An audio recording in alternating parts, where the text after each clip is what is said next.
अस्सलाम वालेकुम नाजरीन, आप देख रहे हैं प्राइम पोस्ट और मैं बरहा रशीद।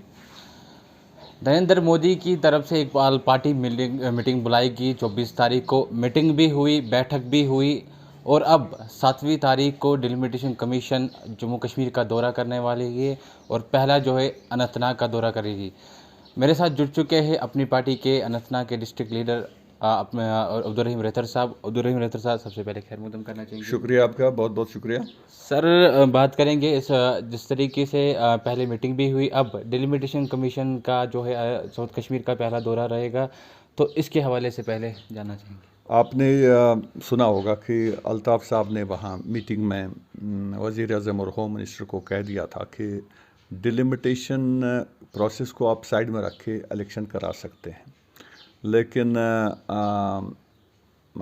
दिल्ली ने फैसला किया है कि वो डिलिमिटेशन कराना चाहते हैं और उसके बाद ही इलेक्शन वो कराएंगे।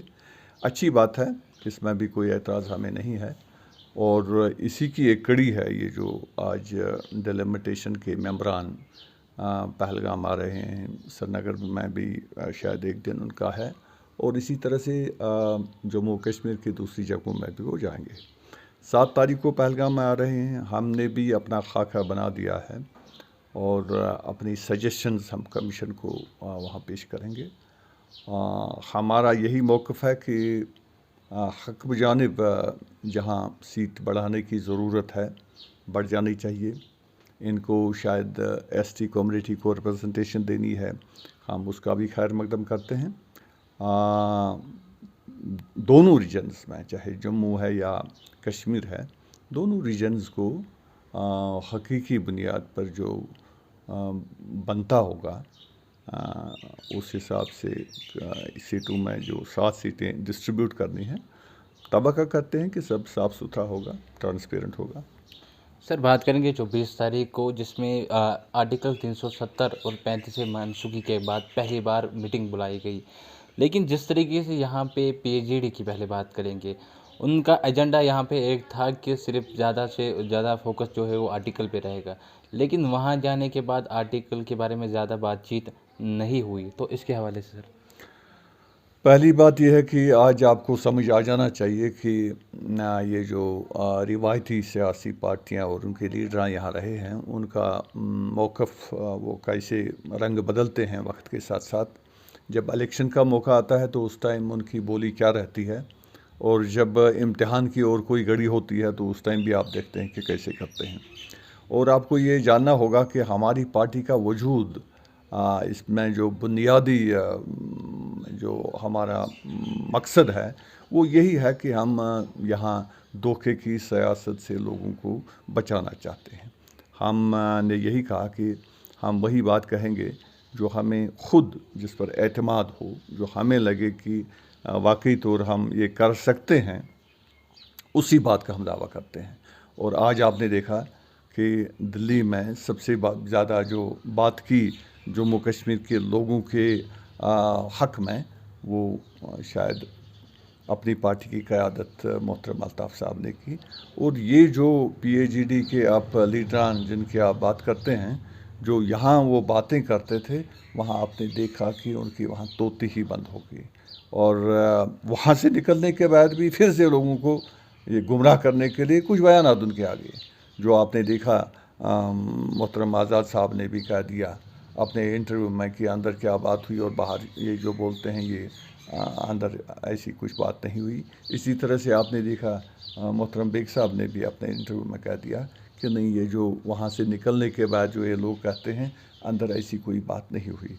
इनका हमेशा से यही तरीका रहा है कि लोगों को गुमराह करने के लिए और उनसे वोट हासिल करने के लिए कुछ और बात की जाती है, लेकिन जब मकसद की बात होती है, जब कुछ करने की बात होती है, उस टाइम इनका कुछ और मौक़िफ़ होता है। ये अफसोस की बात है और इसी के शिकार हम 1947 से लेकर आज तक 73 साल जो है इसी धोखे के शिकार हो गए। सर, महबूबा मुफ्ती की बात करेंगे, वहाँ पे जिस तरीके से यहाँ कहा, यहाँ जाने से पहले बातचीत कहेंगे हम किस तरीके पे ज़्यादा फोकस करेंगे। वहाँ पे इलेक्शन की बात हुई या अनएम्प्लॉयमेंट की या बाकी चीज़ों की बात या डिलिमिटेशन की। बाहर निकलने के बाद उन्होंने कहा कि मैं इलेक्शन में हिस्सा लेने वाले जब तक हमारा जो आर्टिकल 370 वापस नहीं लिया जाएगा।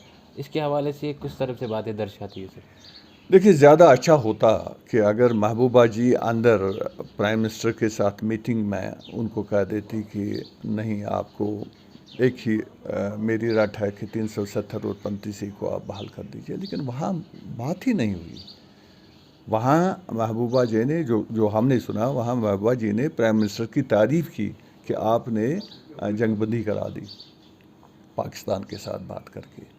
लेकिन अब बाहर निकल के अब लोगों को कुछ और पोस्चर दिखाने की कोशिश करते हैं, लेकिन मुझे लगता है कि आज लोग समझ गए कि ये सारा धोखा है और ये ड्रामा है, और इनका ये तरीका ही रहा है ये ड्रामा करने का, और उसका उनका ज़ाती मकसद है, अवामी मफाद उसमें कहीं नज़र नहीं आ रहा है। सर वही अगर उमर अब्दुल्ला साहब की बात करें, डिलिमिटेशन के ज़्यादा वहाँ पे बात हुई कि डिलिमिटेशन ज़रूरी है। वहाँ पे उन्होंने सुना जिस तरीके से होम मिनिस्टर अमित शाह साहब ने कहा कि डिलिमिटेशन क्यों ज़रूरी है, जब से यूटी जम्मू कश्मीर की 60 सीटें तो है बढ़ चुकी है अब, तो डिलिमिटेशन ज़रूरी है, तो तभी तो हम इलेक्शन करा सकते हैं। लेकिन बाहर जाने के बाद उमर अब्दुल्ला का और एक बयान आता है कि नहीं, डिलिमिटेशन क्यों करना चाहिए, जब आसाम में हुई ख़त्म उठाया गया, यहाँ पे क्यों करवाया गया, इस हवाले से थोड़ा सा। देखिए, बाहर जाके कहते हैं कि नहीं, हम इलेक्शन नहीं लड़ेंगे। कई लीडर ऐसे भी कहते हैं, कई लीडर और कुछ बातें करते हैं और अपनी तवज्जो लोगों की तवज्जो और बातों की तरफ ले जाते हैं। लेकिन अंदर जाके यही सुनने में आया कि तकरीबन तमाम लीडरों ने, इन्होंने जो ये बातें करते हैं, अंदर यही कहा है कि आप डिलिमिटेशन को जल्दी से करा दीजिए और यहाँ जल्द से जल्द इलेक्शन करा दीजिए।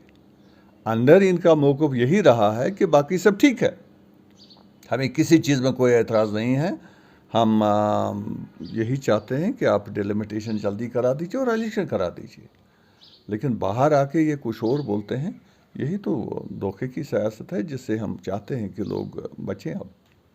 सर अपनी पार्टी को क्या लग रहा है कि डिलिमिटेशन करना ज़रूरी है, और उनका सादा सा मौक़िफ़ क्या रहेगा अपनी पार्टी? देखिए, हमने अपना मौक़िफ़ वहाँ रख दिया।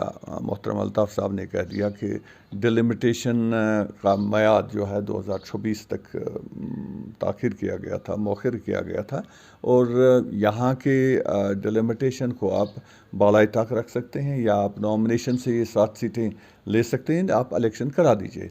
लेकिन होम मिनिस्टर ने ये कहा कि चूँकि 7 सीटों का इजाफ़ा होने की वजह से हमें डिलिमिटेशन कराना बहुत ज़रूरी है, और हम कोशिश करेंगे कि डिलिमिटेशन को जल्द से जल्द मुकम्मल करके इलेक्शन करा देंगे। शायद उसी की आज आप कड़ी देख रहे हैं कि गवर्नमेंट ऑफ इंडिया ने डिलिमिटेशन प्रोसेस को एक्सपीडाइट किया है।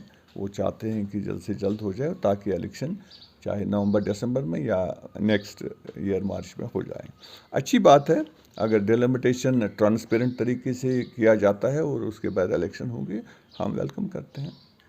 शुक्रिया सर, ये हमारे साथ मौजूद थे अपनी पार्टी के डिस्ट्रिक्ट अनंतनाग के अब्दुर्रहीम रैथर साहब। तो वाज़ह रहेगी कि जिस तरीके से पहले 24 तारीख को एक मीटिंग भी बुलाई गई थी, और अब 7वीं तारीख को इस पर डिलिमिटेशन कमीशन यहाँ जम्मू कश्मीर का दौरा करने वाला इलेक्शन उसके बाद ही होगा। फिलहाल मुझे दीजिए इजाज़त में, बरहान रशीद, प्राइम पोस्ट अनंतनाग।